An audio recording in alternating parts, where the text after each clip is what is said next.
کے بھی دے دیتا ہے. ہر آدمی ماں باپ کے ذریعے پیدا ہوتا ہے. اگر پیدا کرنا چاہے تو جناب عیسیٰ کو بغیر باپ کے پیدا کر دیتا ہے. اگر پیدا کرنا چاہے تو حضرت آدم کو بغیر ماں اور باپ کے پیدا کر دیتا ہے. جب یقین رکھیں, یقین, قرآن مجید پڑھیے. حضرت موسیٰ علیہ السلام فرعون کے دربار میں کھڑے ہیں, چاروں جانب دشمن ہی دشمن ہے. جادوگر آ گئے, انہوں نے سانپ چھوڑے.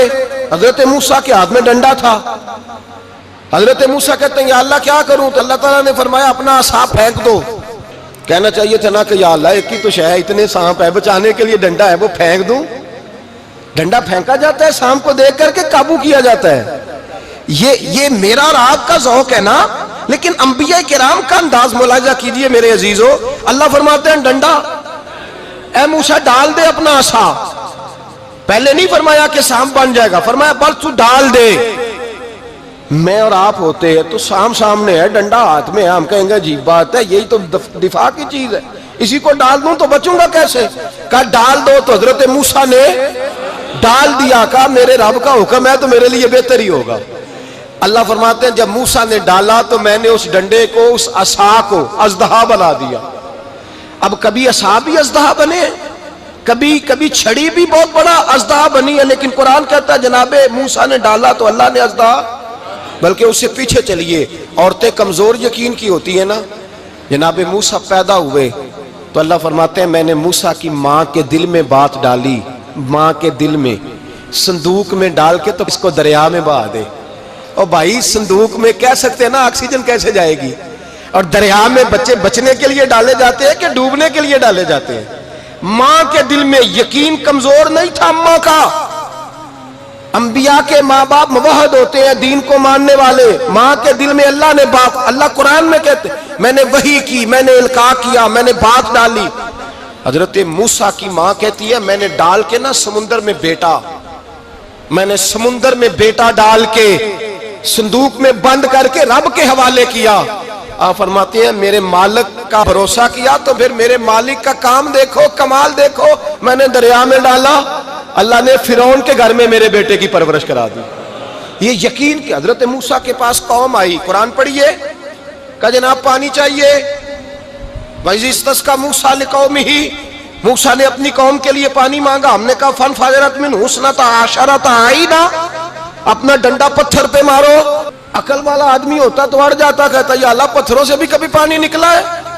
اضرب بعصاک الحجر, مارو پتھر پہ ڈنڈا. اللہ کے نبی نے منٹ نہیں لگایا, ٹھا کر کے ڈنڈا لگایا. فَانْفَجَرَتْ مِنْهُ اثْنَتَا عَشَرَةَ عَيْنًا. اللہ فرماتے ہیں جناب موسیٰ نے ایک عصا مارا, میں نے 12 چشمے جاری کر دیے. تو لے تو لا اللہ کرتا ہے, اللہ کہتا ہے پڑھ نماز روزی دوں گا, کہتا ہے سوچتا ہوں. اللہ فرماتے ہیں آجا مسجد میں تیرا ہو جاؤں گا, کہتا ہے دیکھتا ہوں. رب فرماتا ہے تو میرے محبوب کی غلامی کر, میں تجھے محبوب بنا لوں گا. تو کہتا ہے تھوڑا بڑا ہو کے داڑھی رکھنی ہے, ابھی سیانہ ہو کے میں ذرا سرٹیفکیٹ لے لوں اسرائیل سے کہ کتنے سالوں کے بعد آئیں گے, پھر شروع کروں گا. پروگرام بنا رہا ہے, ابھی تو ارادے میں ہے. اللہ کے پیغمبر کا ڈنڈا, اور اس سے زیادہ آگے بات ہو گئی. پیچھے فوج لگی ہوئی ہے فرعون کی, مجمع ہے, ہزاروں لاکھوں کا لشکر لے کے, تلواریں, نیزے. فرعون پیچھے, آگے دریا آ گیا. حضرت موسیٰ علیہ السلام کھڑے ہیں, اب کدھر جائیں؟ اللہ پاک نے فرمایا مارو ڈنڈا. کہاں؟ پانی پہ ڈنڈا مارو. اب حضرت موسیٰ علیہ السلام پانی پہ ڈنڈا مارے تو پانی ابھرے گا, اس سے زیادہ کیا ہوگا؟ پہلے پتھر پہ ڈنڈا مروایا تو پانی نکلا, اب پانی پہ ڈنڈا مروایا. فَإِذْ فَرَقْنَا بِكُمُ الْبَحْرَ فَأَنْجَيْنَاكُمْ وَأَغْرَقْنَا آلَ فِرْعَوْنَ. اللہ فرماتے ہیں موسیٰ نے پانی پہ ڈنڈا مارا تو میں نے پانی میں رستے بنا دیے. ایک جگہ ڈنڈا مارا تو پانی نکل آیا, دوسری جگہ عصا مارا تو پانی خشک ہو گیا. 12 چشمے بن گئے, 12 رستے بن گئے دریا میں سے. حضرت موسیٰ علیہ السلام گزر گئے, اور اللہ فرماتے ہیں فرعون بھی آیا تو اسے میں نے غرق کر دیا, اور وہ کھڑا دیکھتا ہی رہ گیا کہ بنا کیا ہے. یہ تو بات ہے حضرت موسیٰ کی, میرے مصطفیٰ کے غلام. حضرت سعد بن ابی وقاص قادسیہ کی جنگ کے لیے نکلے, رستے میں دریائے نیل آ گیا. حضرت سیدنا سعد بن ابی وقاص اب کہاں سفر طے کر کے آئے, کہتے ہیں پتہ ہی نہیں تھا کہ دریا آ جائے گا. اب دور دور تک پل کوئی نہیں. صحابہ کہتے ہیں دشمن للکار رہا, حضرت سعد بن ابی وقاص دریا کنارے کھڑے ہوئے. ایمان یقین اور استقامت، ڈٹ گئے. کہنے لگے او دریا، اگر تو حضرت موسیٰ کی نافرمان قوم کو رستہ دے سکتا ہے، محمد عربی کے وفادار نوکر ہیں، ہم تو رسول اللہ کے ماننے والے ہیں. دشت تو دشت ہے، دریا بھی نہ چھوڑے ہم نے، بحر ظلمات میں دوڑا دیے گھوڑے ہم نے. فرمایا چھوڑ رستہ. صحابہ کہتے ہیں اس وقت ہم نے نعرے لگائے جب دریا نے رستہ ہی چھوڑ دیا. کہتے ہیں پھر اللہ رسول پر ہم ذکر کرنے لگے، درود پڑھنے لگے، دریا سے رستے بن گئے. فرماتے ہیں 10,000 کا لشکر گزر گیا. اس پار جب گیا نا تو حضرت سعد بن ابی وقاص نے پھر مجمع پہ نظر ڈالی. فرمایا کسی کی کچھ ہے تو نہیں رہ گئی پانی میں، کوئی دریا میں چیز تو نہیں رہ گئی. ایک صحابی کہنے لگے میرا مٹی کا پیالہ رہ گیا ہے. یار ذرا دیکھیے انداز دیکھیے، مٹی کا پیالہ. او یار چھوڑ پرا، مٹی کا پیالہ کیا ہوتا ہے؟ اب تو مٹی کے پیالے کی بات کرے گا. چھوڑ دے، کیا کرتا ہے؟ اس نے کہا پیالہ میرا رہ گیا ہے. تو حضرت سعد بن ابی وقاص کہنے لگے کیوں ہمارا پیالہ رہ جائے، ہم رسول اللہ کے نوکر ہیں. ایمان، یقین اور استقامت کی دولت. پھر دریا کی طرف دیکھا، کہنے لگے چل یار ہمارا پیالہ بھی واپس کر دے. صحابہ کہتے ہیں دریا کی لہر آئی اور پیالہ بھی واپس کر گئی. اور میرے بھائی جب ایمان کی دولت، یقین کی دولت، اعتماد کی دولت، جو بابا کہتا ہے نا کہ معاذ اللہ تعالیٰ الو کا خون لے آؤ اور شیر کی کھلڑی لے آؤ، میں کالا پیلا نیلا جادو کروں گا، اس پر لوگ دوڑ کے جاتے ہیں، 50-60 ہزار روپیہ بھی دے آتے ہیں دوڑ کے. اور اگر کہا جائے کہ مسجد آؤ 4 رکعت نماز پڑھو، حاضری دو مسجد کی، تو کہتے ہیں معرفت والے ہیں. معرفت والے نماز ہی نہیں پڑھتے، وہ کون سی معرفت ہے؟ یہاں اللہ کی بارگاہ میں جھکنے کا، چونکہ یہ لیٹ ہے نا، یہ پتہ نہیں جنت میں جا کے ملے گا، کب ملے گا، معاذ اللہ. لوگ دنیا داری کے معاملے میں پس جاتے ہیں. حکمران نے وعدہ کر دیا ہے سڑکیں پکی ہو جائیں گی، خوشحالی ہو جائے گی، موجیں لگ جائیں گی، لوگ لائنوں میں کھڑے ہیں ووٹ دینے کے لیے. اور تیرے رب نے کہا ہے تو مجھ سے ڈر جا، میں تیری دنیا بھی اچھی کر دوں گا، آخرت بھی اچھی کر دوں گا، تو ادھر آ میری بارگاہ میں جھک. لوگ اعتماد اور یقین کو اوہام پرستی کا شکار ہیں، ہم لوگ وہم کا شکار ہیں. ہم لوگ بدشگونی، ایسے ہو جائے گا ویسے ہو جائے گا، ہم ان چیزوں کا شکار. بھائی اعتماد کی دولت پیدا کریں، یقین اپنے اندر پیدا کریں، ایمان پیدا کریں، ڈٹ جائیں رب رسول کا نام لے کر. حضرت عمر کا زمانہ تھا، مصر فتح ہو گیا، حضرت عمر بن عاص گورنر بنے. رواج یہ تھا مصر کے اندر کہ ایک دریا چلتا تھا، دریائے نیل، اور سارے مصر کا انحصار اسی دریا پہ تھا. فصلوں کو پانی بھی لگتا اسی سے، جانور بھی اسی سے پانی پیتے، کھیتیاں بھی اسی سے سیراب ہوتی. سال کے بعد وہ دریا خشک ہو جاتا تھا، سال کے بعد وہ دریا خشک ہوتا، اور جب خشک ہوتا نا تو ایک کواری لڑکی قتل کر کے دریا میں ڈالتے، پھر وہ دریا چلتا. آج بھی بہت ساری جگہوں پہ اوہام پرستی ہے، کہتے ہیں ہمارے آستانے کا طریقہ ہے. میں نے کہا آستانے کا، اس آستانے کا طریقہ ہوتا ہے جس آستانے کا تعلق در مصطفیٰ سے ہوتا ہے. باقی کسی آستانے کا اپنا کوئی ذاتی طریقہ نہیں. طریقہ وہ جو میرے نبی پاک کا طریقہ ہے، اس سے ہٹ کر کون سا طریقہ ہے؟ ہمارے آستانے کا طریقہ ہے، ہماری یہ رسم ہے، ہمارا یہ رواج ہے. اٹھا کے بھاگ جاؤ رسم و رواج. ہمارے رسم و رواج رسول اللہ کی سنت کے پابند ہے. سارے بولیے صلی اللہ ہو. پھر ایک دفعہ پڑھیے درود شریف صلی اللہ ہو. 3 دفعہ کر لیں تاکہ طاقت ہو جائیں. صلی اللہ ہو. نبی پاک صلی اللہ علیہ وسلم کا طریقہ اصل طریقہ ہے. حضرت عمر فاروق کو جناب عمر بن عاص، اور کہتے ہیں کہ پکا طریقہ یہ تھا کہ جب تک لڑکی قتل کر کے ڈالتے نہیں تھے دریا چلتا نہیں تھا. حضرت عمر کو خط لکھا کہ حضور یہ معاملہ ہے، اور لوگ مجھے یہی کہتے ہیں. میں نے لوگوں کو سمجھایا ہے کہ اسلام ظلم کا حکم نہیں دیتا، ظلم کی اجازت نہیں دیتا، کیسے لڑکی قتل کی جائے. اب آپ بتائیں کیا کرنا ہے. حضرت عمر ایمان، یقین، استقامت، پہاڑ ہے یہ لوگ. حضرت عمر نے 2 خط لکھے، ایک حضرت عمر بن عاص کے نام، دوسرا دریائے نیل کے نام. 2 خط لکھے، ایک خط لکھا دریا کے نام، ایک خط لکھا عمر بن عاص گورنر کے نام. گورنر کے نام خط لکھا تو فرمایا جتنے یہودی ہیں، عیسائی ہیں، کمزور ایمان والے، سب کو دریائے نیل پہ لے جا، اور میرا یہ دوسرا خط دریا میں ڈال دے اور سب کے سامنے ڈالنا.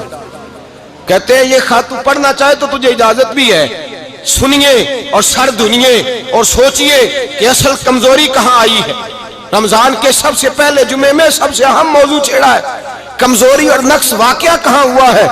حضرت سیدنا عمر بن خطاب رضی اللہ تعالیٰ عنہ نے دریا کو مخاطب کر کے لکھا، او دریا اگر تو کہتا ہے نا کہ لڑکی قتل کر کے پھینکی جائے گی تو میں رسول اللہ کا ماننے والا ہوں، میں ظلم نہیں ہونے دوں گا، ہمیں تیرے پانی کی ضرورت ہی کوئی نہیں، تو بے شک پانی نہ دے۔ اور اگر تو اللہ کے حکم سے بہتا ہے، اگر تو اللہ کے حکم سے بہتا ہے تو پھر اللہ کا بندہ اور مصطفیٰ کا غلام عمر تجھے حکم دیتا ہے کہ فوراً بہنا شروع کر دے، فوراً منٹ نہ لگانا۔ حضرت سیدنا عمر بن عاص فرماتے ہیں لشکروں کے لشکر لے کے میں دریائے نیل پہ پہنچا اور بھرے مجمع میں جناب عمر کا خط میں نے ڈالا تو دریا نے بہنا شروع کر دیا۔ فرماتے ہیں دریا بہنے لگا اور غیر مسلم کلمہ پڑھنا شروع ہو گئے۔ لوگ مجھے کہنے لگے کیا دکھایا ہے جو کلمہ پڑھ رہے ہیں؟ تو میں نے کہا دکھایا کچھ بھی نہیں، یہ حضرت عمر کے ایمان کی قوت کی برکت ہے کہ بہت سارے لوگوں نے کلمہ پڑھنا شروع کر دیا۔ یہ ایمان کی قوت، ڈرا ہوا مسلمان، سہما ہوا مسلمان، یہ کبھی امریکہ کے پیچھے بھاگتا ہے، کبھی یورپ کے پیچھے بھاگتا ہے، کبھی ادھر جاتا ہے، کبھی ادھر جاتا ہے۔ اپنی دنیا آپ پیدا کر، اگر زندوں میں ہے، سر آدم ہے، ضمیر کن فقہ ہے زندگی۔ جب ایمان کی طاقت پیدا ہوتی ہے، جب قوت پیدا ہوتی ہے، پھر انسان کے اخلاق سمر جاتے ہیں، پھر اس کا نظریہ سیدھا اللہ رسول کی ذات پر جا کے کھڑا ہوتا ہے۔ جنہیں آزمایا گیا تھا حضرت ابو بصیر رضی اللہ تعالیٰ، ہمیں تو تھوڑا سا جھٹکا لگ جائے نا مذہب کا، تھوڑا سا لوگ دین کی طرف آتے ہیں تو اس میں نا تھوڑی تکلیف ہے۔ صحیح بخاری کی حدیث، اس میں تکلیف ہے، سچ کہہ رہا ہوں، صحیح بخاری کی حدیث ہے۔ ایک صحابی نے کہا تو حضور میں آپ سے پیار کرتا ہوں، نبی پاک نے فرمایا اچھی طرح سوچ لے۔ سوڑیا نہیں پیار ہے، فرمایا چل پھر سوچ لے۔ حضور بڑا پیار، میں سوچ لے۔ کہا محبوبہ بڑا پیار ہے، نبی پاک نے فرمایا پھر تیاری کر لے، جس طرح گہری جگہ پہ پانی تیزی سے آتا ہے تیری طرف مشکلات بھی تیزی سے آئیں گی، تیزی سے۔ یہ شہادت گاہ الفت میں قدم رکھنا ہے۔ لوگ آسان سمجھتے ہیں مسلمان ہونا، ذرا اچھی طرح سوچ لے، جو مجھ سے محبت کا دعویٰ کرے گا اسے تکلیف ہے، بولو اسے تکلیف ہے، یہ پکی بات۔ جو محبت میں مخلص ہو وہ دیکھ لے میں آزمائش میں کتنا ہوں۔ تو اگر کوئی کہتا ہے نہیں مذہب میں جائیں گے تو موجیں لگ جائیں گی، تو یہ بات درست نہیں ہے، یہ تو بڑا مشکل کام ہے۔ یہ تو اس سے پوچھو نا جو اس منصب پہ ہے، ایک کٹھن مرحلہ ہے، کٹھن۔ یہ شہادت گاہ الفت میں قدم رکھنا۔ لوگ آسان سمجھتے ہیں مسلمان ہونا، روتا ہے فلک برسوں، پھر جا کے یہ حالات درست ہوتے ہیں۔ تو بھائی یاد رکھیں اور سمجھیں، حضرت ابو بصیر رضی اللہ تعالیٰ عنہ، نبی پاک صلی اللہ علیہ وسلم نے نہ طے کر لیا کفار کے ساتھ، حدیبیہ کی جنگ ہوئی تو فرمایا اگر کوئی مسلمان مکے چلا جائے گا تو کافر کہنے لگے ہم واپس نہیں کریں گے، اور اگر کوئی کلمہ پڑھنے والا ستایا ہوا مسلمان مدینے آئے گا تو مسلمانوں کو واپس کرنا پڑے گا مسلمان اپنا بندہ نہیں رکھ سکتے۔ اور مسلمانوں کا کچھ شخص غلطی سے بھی مکے چلا گیا تو مکے والے واپس نہیں کریں گے۔ حضرت ابو بصیر رضی اللہ تعالیٰ عنہ صحابی تھے، باپ نے، بھائی نے، محلے والوں نے قید کیا ہوا تھا کلمہ پڑھنے کی وجہ سے، پیروں میں زنجیریں تھیں، بیڑیاں تھیں، کسی طریقے سے جیل توڑ کے دوڑے مدینے پہنچے۔ کہتے ہیں رستے میں کسی آدمی کے ساتھ گھوڑے پہ کچھ دیر بیٹھا پھر پیدل چلا۔ صحابہ کہتے ہیں اتنا دردناک منظر بڑا کم ہم نے دیکھا۔ ابو بصیر جس گلی سے گزرتے وہاں خون پھیل جاتا، ان کی ٹانگیں خون سے کٹتی، وہ زنجیریں بندھی ہوئی، در رسول پہ حضور میں بھاگ کے آیا ہوں۔ کہتے ابھی نبی پاک صلی اللہ علیہ وسلم ان کی بات سن ہی رہے تھے کہ پیچھے سے قریش کے 2 سپاہی بھی آ گئے، کہنے لگے یہ بھاگ کے آیا ہے اور آپ کا وعدہ تھا کہ آپ واپس کریں گے۔ چشم زدن میں ذرا سوچنا، چشم زدن میں تھوڑی دیر کے لیے غور کرنا کہ ہمیں ہمارا استاد، ہمارا پیر دھتکار دے کہ جا دوڑ جا، تو کہتے ہیں بسم اللہ جناب یہ جا رہے ہیں۔ ایمان کی پختگی دیکھیں، اس نے تو ہمیں نکال ہی دیا جی، وہ کیسا بندہ ہے۔ یہاں تو کسی کے ہاں کوئی فاتحہ پڑھنے نہ جائے تو لوگ بگڑ جاتے ہیں، کہتے ہیں اس نے سلام نہیں لی، فاتحہ نہیں پڑھی، بس ختم، اس کو احساس ہی نہیں۔ حضرت سیدنا ابو بصیر سامنے کھڑے، سامنے 2 سپاہی آ گئے، ذرا دیکھیے ایمان کی پختگی، ایمان، یقین اور استقامت۔ امام بہقی نے دلائل کے اندر لکھا ہے، فرماتے ہیں نبی کریم صلی اللہ علیہ وسلم نے ان کی طرف دیکھا تو حضور کی مقدس آنکھیں آنسوؤں سے بھر گئیں۔ حضور نے فرمایا ابو بصیر تیری تکلیف مجھے نظر آ رہی ہے پر میں نے وعدہ کیا ہوا ہے، میں نے وعدہ۔ بھئی یہاں ڈٹ کے رہنا بڑا مشکل ہے، یہاں قائم رہنا بڑا کٹھن مرحلہ ہے۔ یہاں آزمائش کے موقع پر دین پر انہوں نے تو رکھا ہی نہیں، لوگ تانے دیتے ہیں، باتیں کرتے ہیں، رکھا ہی نہیں، تو پھر ان کا بنتا ہے۔ حضور نے فرمایا تجھے جانا پڑے گا۔ صحابہ کہتے ہیں پورے مدینے میں ایسے تھا جیسے سوگ کا سما ہو، جب وہ دو سپاہی حضرت ابو بصیر کو پکڑ کے لے جا رہے تھے تو وہ پلٹ پلٹ کے پیچھے دیکھتے تھے، پلٹ پلٹ، پیروں میں خون ہے، آنکھیں آنسوں سے بھری ہوئی۔ فرماتے ہیں جب وہ پلٹ رہے تھے تو مدینے کی گلیاں بھی رو رہی تھی۔ میرے نبی پاک جب وہ آنکھوں سے اوجھل ہو گئے تو حضور بیٹھ گئے زمین پہ، نبی پاک نے رونا شروع کر دیا۔ فرمایا اللہ تو نے اس شخص کی مدد فرمانی ہے، اس پر کرم کرنا ہے، اللہ اس کا خیال فرمانا، اس کے لیے دعا کی، حضور روئے۔ حضرت ابو بصیر باہر نکلے تو وہ جو کافر تھے نا وہ کہنے لگے تو بڑا بنتا تھا ان کا، انہوں نے تجھے رکھا نہیں، تجھے رکھا بھی نہیں۔ تو حضرت ابو بصیر نے تھپڑ مارا منہ پہ، کہنے لگے میں وہ نہیں جو تھوڑی سی بات سے بدل جاؤں، ایمان یقین اور استقامت کی دولت ملی ہوئی ہے۔ آپ فرمانے لگے میرا تو ایمان اور پختہ ہو گیا ہے کہ میرا نبی اپنے وعدوں کا بڑا پابند ہے، میرا رسول اپنے وعدوں کا بڑا پابند ہے۔ حضرت ابو بصیر کہتے ہیں مدینے کی سرحد گزر گئی تو میں نے کھینچی تلوار ان میں سے ایک سپاہی، اب آؤ میرے مقابلے میں جس نے آنا۔ ایک کو مارا، دوسرا بھاگ گیا۔ فرماتے اب میں مکے جا نہیں سکتا تھا، جاؤں گا تو وہ زیادہ ماریں گے، مدینے حضور نے قبول نہ فرمایا۔ فرماتے ایک جنگل میں جا کے العیس نام کی ایک بستی تھی، وہاں ڈیرا لگا لیا، دریا کے کنارے، پانی پی لیتا، پتے کھا لیتا، تن تندور ہڈاں دا بالن تے اسی ہاواں نال تپایا، کپ کپ مکیاں پیڑے کیتے تے اتوں صبر پلیتھن لایا، تن دی ہانڈی تے من دا سالن اتے لون صبر دا پایا، غلام فریدا وے میں ساری تیری، غلام فریدا وے میں ساری تیری، تینوں اجے یقین نہیں آیا۔ فرماتے سالوں پتے کھائے، اب جو بھی وہاں سے تنگ ہوتا وہ میرے پاس آ کے پناہ لیتا، جس کو مکے والے مارتے میرے پاس آ کہتے تانے دینے والے آ کے کہتے ہو تم کس طرح کے نوکر ہو، تمہیں تو انہوں نے رکھا ہی نہیں۔ ہم نے کہا چپ کر جا، وہ ہمارے آقا ہیں، وہ ہمارے آقا ہیں، رکھیں تب بھی ٹھیک ہے، نہ رکھیں اللہ اکبر۔ ایمان دیکھو، قوت دیکھو، جڑیاں خصماں دی وچ رضا وسن بھاگ جاگ جاندے انہاں گولیاں دے تے میں گڈی ہتھ ڈور سجن دے، او جنج رکھے اونج رہنا ہے، واجب نہیں جے وچ شریعت مندہ خصم نو کہنا۔ فرمایا بس ٹھیک ہے، جس طرح حضور راضی ویسے ہی ہم راضی۔ حضرت ابو بصیر رضی اللہ تعالیٰ عنہ کے پاس 300 صحابہ اکٹھے ہو گئے، 300۔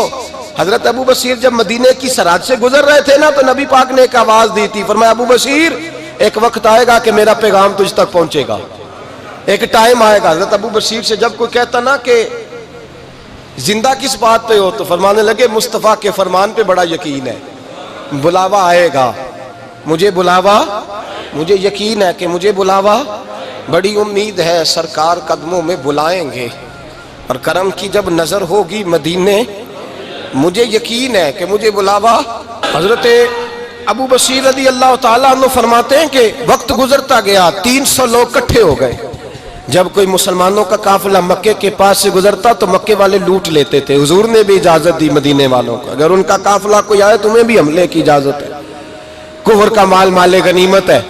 حضرت ابو بصیر کہتے ہیں جب بھی ہمارے قریب سے وہ رستہ تھا شام کی طرف جانے کا، جب بھی کافر گزرتے ہم ان کے قافلے پکڑ لیتے، لوٹتے، ہم بھی ان کو اس طرح کی سزا دیتے جو مسلمانوں کو دیتے تھے۔ فرماتے ہیں ان کا جینا محال ہو گیا، ہاتھ باندھ کے نبی پاک کی بارگاہ میں گئے، کہنے لگے یہ شرک ختم فرما دیں اور آپ ان کو بلا لیں، بلا لیں۔ حضرت ابو بصیر فرماتے ہیں میں بوڑھا آدمی تھا، دن بھر میں کام کرتا، محنت کرتا، اس علاقے میں کھیتی باڑی کرتا، جب رات ہوتی تو میں کسی پہاڑ کے ٹیلے پہ بیٹھتا اور مدینے کی جانب منہ کر لیتا، اور میں انتظار کرتا بلاوا کب آئے گا، کب حضور کا پیغام آئے گا، میں انتظار کرتا۔ حضرت ابو بصیر رضی اللہ تعالیٰ عنہ بیمار ہو گئے، شدید بیمار، سخت بیمار تھے تو قریش نے شیخ ختم کی۔ حضرت ابو ہریرہ کہتے ہیں نبی پاک نے 2 صحابہ کو روکا دیا، فرمایا جاؤ اسے جا کے کہو آ جائے، اسے کہو آ جائے۔ صحابہ کہتے ہیں ہم پہنچے تو ان کا آخری وقت چل رہا تھا، آخری ہجکیاں تھیں، ایمان اور یقین دیکھو، آخری ہجکیاں۔ لوگ کہتے ابو بصیر وقت آ گیا، وہ کہتے ہیں نہیں ابھی وقت نہیں آیا، وقت تب آئے گا جب نبی پاک کا بلاوا آئے گا۔ حضور کا وعدہ تھا وقت تب آئے گا جب میرے نبی کا بلاوا آئے گا، بھی بلاوا نہیں آیا تو ابو بصیر کا وقت بھی نہیں آیا۔ صحابہ کہتے ہم نے جا کے رکا تھمایا، اٹھنے کی بھی طاقت نہیں تھی۔ جب حضور کا رکا لیا نا تو دونوں یوں مٹھیاں بند کر لی، گویا جھوم جھوم کے نعرے لگانے لگے آؤ دیکھو میرے نبی کے وعدے کتنے سچے ہیں، آؤ دیکھو حضور کے وعدے، چومتے حضور کا نامہ، سر پہ رکھتے، سینے سے لگاتے۔ اور کہتے ہیں پھر بلند آواز سے کلمہ پڑھنے لگے. کہنے لگے حضور میں حاضر ہوا. یا رسول اللہ میں آیا. کہتے ہیں بلند آواز سے کلمہ پڑھا اور ان کی روح پرواز کر گئی. ان کی روح پرواز کر گئی. نبی رحمت صلی اللہ علیہ وسلم کے غلاموں کا یقین، اعتماد اتنے اعلیٰ درجے کا.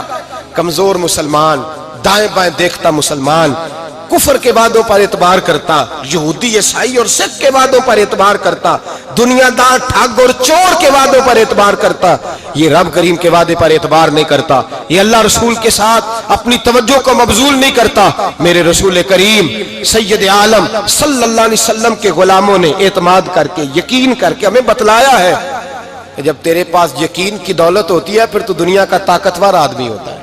جب تیرے پاس ایمان کی قوت ہوتی ہے تو دنیا کا سب سے مضبوط شخص ہوتا ہے. اپنے آپ کو مضبوط کریں، اپنے اندر ایمان کی توانائی پیدا کریں. یہ جھوٹے وعدوں پر، جھوٹی تسلیوں پہ اپنے آپ کو زندہ نہ رکھیں. نہ دیکھیں دائیں بائیں کیا ہو رہا ہے، توجہ سیدھی اللہ رسول کی جانب رکھیں. مضبوط ایمان پیدا کریں، تگڑا، دانائی والا.